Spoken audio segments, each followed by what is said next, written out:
All right, International School Braunschweig-Wolfsburg. Welcome to our next video lecture. This one's on economic growth. Let's get right into our learning goals. We have to define two terms.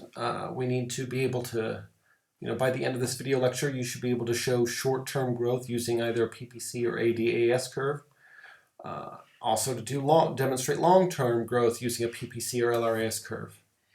We need to know the formula for calculating growth, or how we would calculate economic growth. And finally, to discuss a little bit of the consequences of growth. You really need to know all of this, so I would encourage you, if I'm going too fast, stop the video, make some notes, draw a diagram, make sure that you're writing this down, because it's stuff that you really need to know. Okay, let's get right into the terms. First is economic growth. And, for IB economics, generally we just say it's an increase in real GDP over time, but you could say real output or real income as well. And really, maybe the best definition would really be real output, because when we're looking at economic growth, what we're looking at is, are we more productive? Are we making more output? Are we making more goods and services? And when we do that, we're creating more value. We're creating, and usually we can measure that in dollars or in renminbi or whatever currency you want to look at. But again, we're looking at productivity here. Are we more productive? And so, whether you say real GDP or real output, are kind of one and the same. They'll both get full marks. The second term that you really need to know is recession. And please make sure to not just say it's a deep or fall in GDP. It's important that you say 2 or more consecutive quarters. So right after one another, quarters of decreasing real GDP. In economics, we typically break down the year into quarters, fiscal quarters, and the business world does this as well. And so if we have basically 6 months or more of falling GDP, we would consider that a recession. All right, so how do we illustrate this? How do we illustrate economic growth? Well, we can use a PPC diagram or an ADAS diagram. It's really important when we use a PPC curve. If we're doing macro, I would recommend using the capital goods, consumer goods for your X and Y axis labels. And it's important that with short-term growth, we're looking at actual growth in the economy. And so please note that this curve is our PPC curve, and it represents our productive capacity. If we're using all of our factors of production, all of our land, all of our labor, or all of our capital, if we're efficient, very efficient, we would be on this line. But because there's inefficiency built into the system, we have people that aren't working, we have capital that's not being used effectively. We're not going to be on the line. We're going to be somewhere beneath our capacity. And if we move closer to that capacity, we're going to increase our output.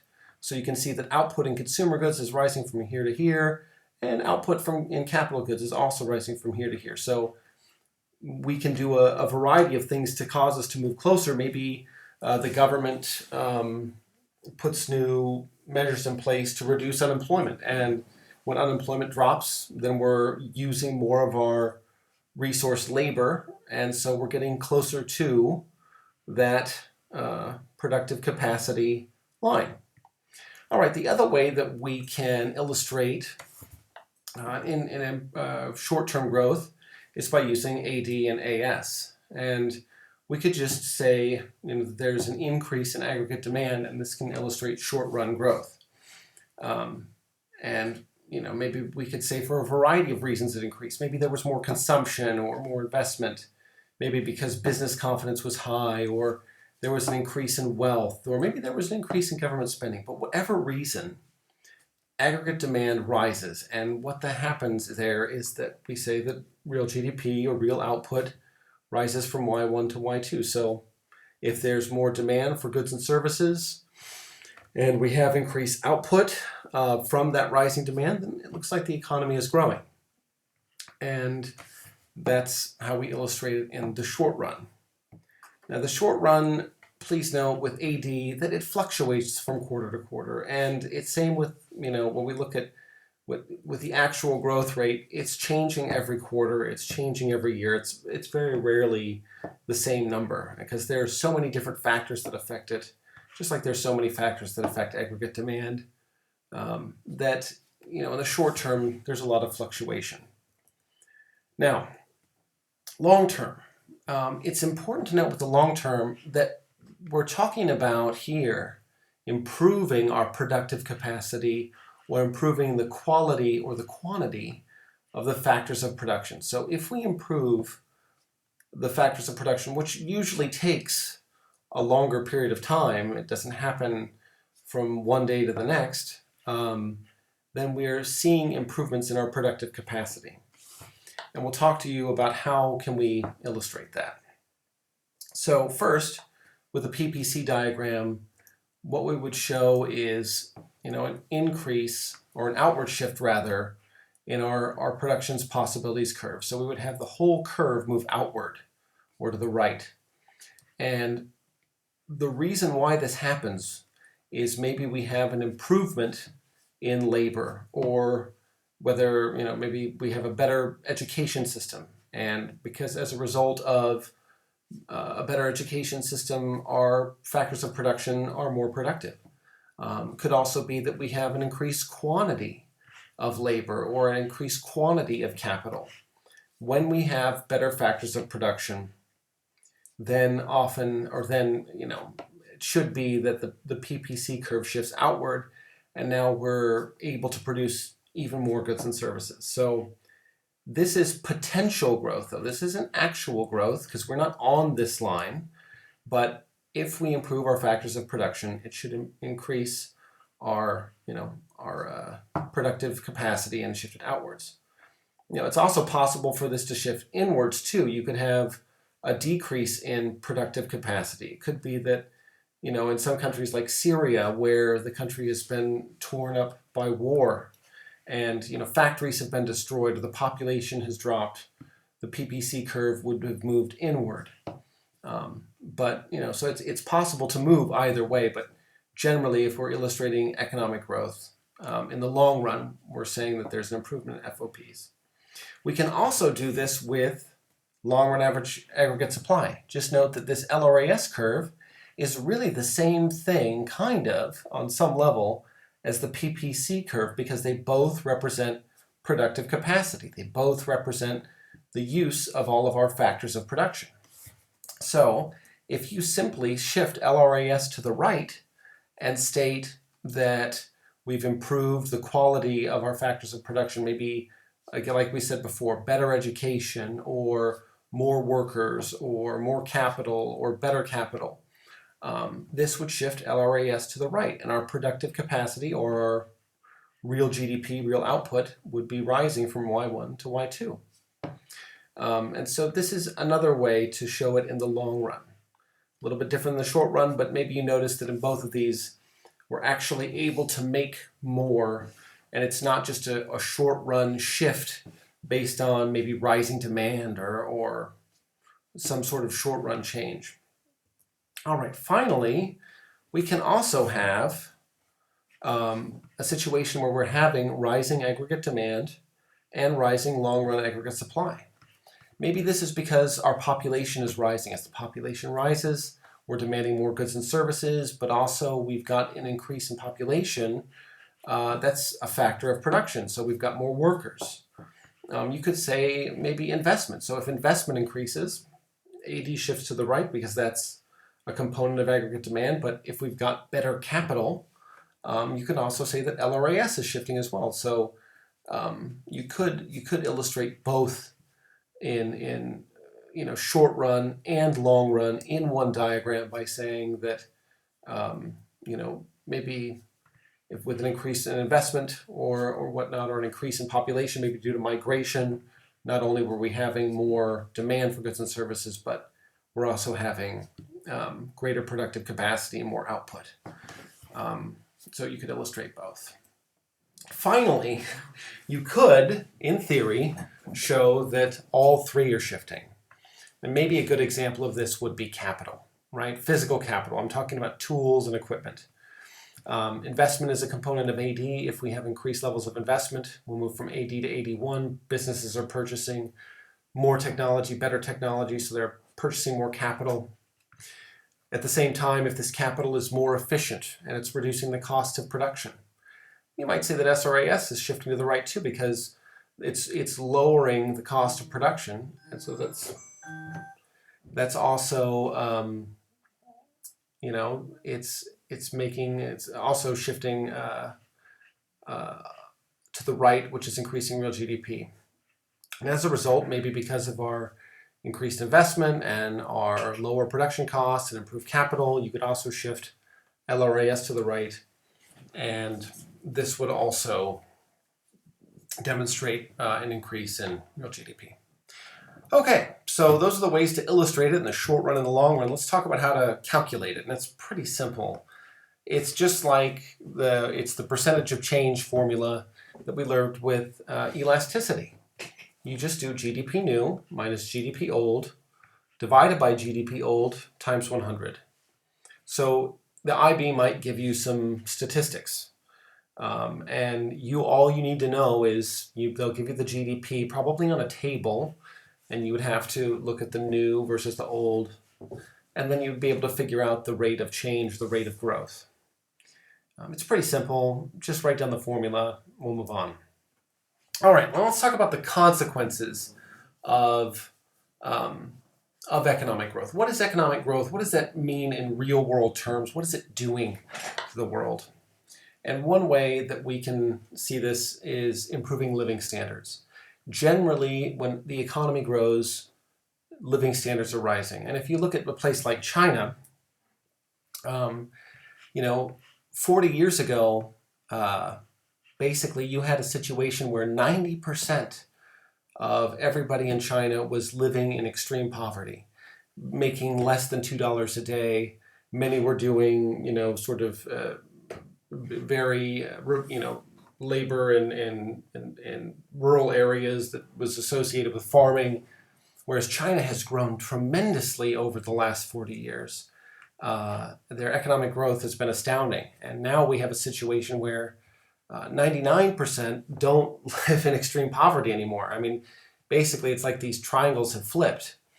And what that means is that people that maybe used to do a lot of manual labor or not have a lot of education, their living standards have improved dramatically. And that is because with rising GDP, we're having rising GDP per capita. People have more income to spend on educating their kids, more income to spend on improving their house and their roof or their bathroom, and the quality of their lives is getting better. And we usually measure that quality through things like average life expectancy or educational outcomes and GDP per capita. And so when we look at those living standards, as the economy of places like China has grown, healthcare has been getting better, and educational outcomes have been getting better, and life expectancy has been improving. So we know that living standards in a lot of places with economic growth are improving.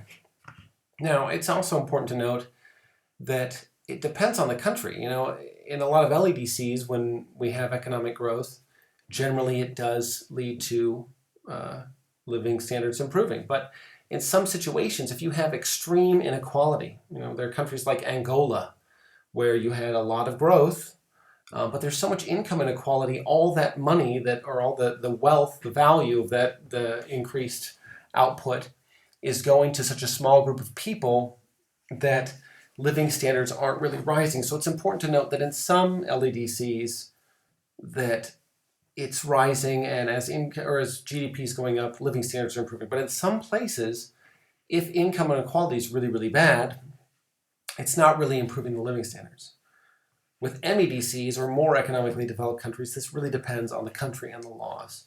You've got some places like the United States that, we are actually probably getting worse because the laws and the way that the country's set up, even though the country's growing, our living standards like average life expectancy are getting worse. So it really depends on a country-to-country basis. So it's hard to always make a rule and say that it's always going to be one way. Finally, just a little note on unemployment and inflation. When we have economic growth, typically, we're going to see some jobs disappear. Some jobs, manual labor jobs, carrying things on your back is going to be, changed due to the changing structure of the economy. So when we have economic growth, there's going to be some unemployment. And that's normal because the economy is changing, and it's this is just part of the process of development. Also, please note that generally when we do have a growing economy, we do have inflation as well. As the economy grows, we have rising incomes. Usually, with that comes aggregate demand and increased price levels. So generally over time, we do find that in most cases where economies are growing, inflation is also growing, which is also driving more consumer spending, because when we know that prices are rising, we want to continue to spend. Okay. Environmental impacts. This is really important. As we mentioned, China is a great example of economic growth and rising living standards and whatnot. We also have to we can't discount all of the environmental impacts. And again, this is on a country by country basis, but often when we're growing economically, we don't always price in, the external costs of all of this production. And on a large scale, we're getting lots of air pollution, lots of plastic pollution, and it's, there are economic costs to this. And you might say that it's not really sustainable.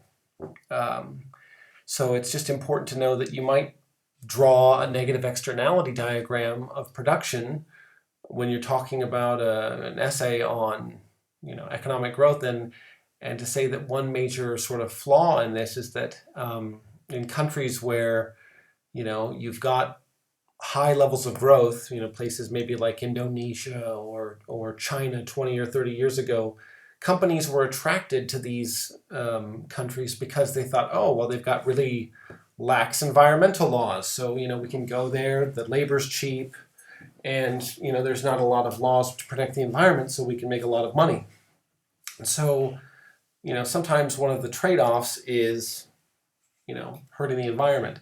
And it's a difficult one because, on the one hand, as we saw here, people's lives are really improving, right? And so when you see people, more kids going to school and people living longer and healthier lives, often this sort of, the environment often is sort of an afterthought, sadly. So anyway, just please note that there's a lot of negative environmental impacts as well, or can be. Just depends on the country and the laws. All right. Finally, income inequality. This is really, it's complicated, it's a mixed bag, but you need to be able to discuss what are the impacts of economic growth on income inequality. For a lot of developing countries, many MEDCs, their economies are growing, but they're growing pretty modestly, very slowly, 1%, 2%, 3%, not a lot of growth. But the inequality has been rising steadily. And you can see here this share of income earned by the top 1%. In the United States, it's just exploded. And in a lot of other countries too, a lot of developed countries, it's also growing.